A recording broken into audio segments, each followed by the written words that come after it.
అదేవిధంగా ఇక పడమర గురించి కనుక మనం తెలుసుకునే ప్రయత్నంలో కాలర్ రెడీగా ఉన్నారు గురుగారు. తప్పకుండా.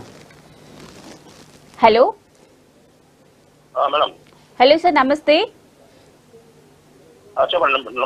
మేడం నమస్తే సార్, మీ పేరు ఎక్కడి నుంచి కాల్ చేస్తున్నారు? నేను రవీంద్ర అండి, నా పేరు. మీరు ఫోన్ చేస్తామండి. ఓకే అండి, మరి ఈ రోజు మనతో పాటు లైవ్ లో ఉన్నారండి. వాస్తు శాస్త్రానికి సంబంధించి సాయి మోహన్ కుమార్ గారు ఉన్నారు. మీకు ఏమైనా వాస్తుపరమైన సమస్యలు ఉంటే గురుగారితో మాట్లాడొచ్చు. మాట్లాడండి సార్. సాయిరామ్ అండి.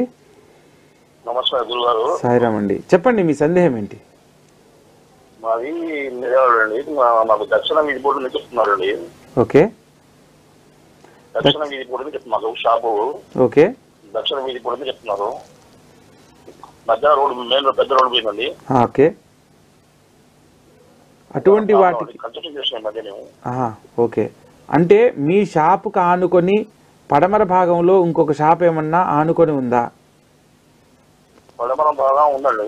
అంటే మీ షాపుకి మీ కన్స్ట్రక్షన్కి ఆనుకొని ఉందా? ఉందండి. అలా ఆనుకొని కనుకుంటే మీరు అస్సలు చింతించాల్సిన అవసరం లేదు. ఎప్పుడైనా వాస్తు ఎలా వర్తిస్తుంది అని అంటే, మనకి చూడండి, కొన్ని మనకు చిన్న చిన్న వీధుల్లో ఒక ఇంటిని ఆనుకొని ఒక ఇల్లు ఉమ్మడి గోడలతో ఉంటాయి. వాటన్నిటికీ వీధి ఎక్కడైతే ప్రారంభమవుతుందో అక్కడ నుంచి ప్రహరీ గోడ ఒక ఇంటికి ఒక ఇల్లు ఆనుకొనే కంటిన్యూగా ఉన్నప్పుడు ఏ ఇల్లు అయితే చివరిగా ఉంటుందో అంతవరకు వాస్తు వర్తిస్తుంది.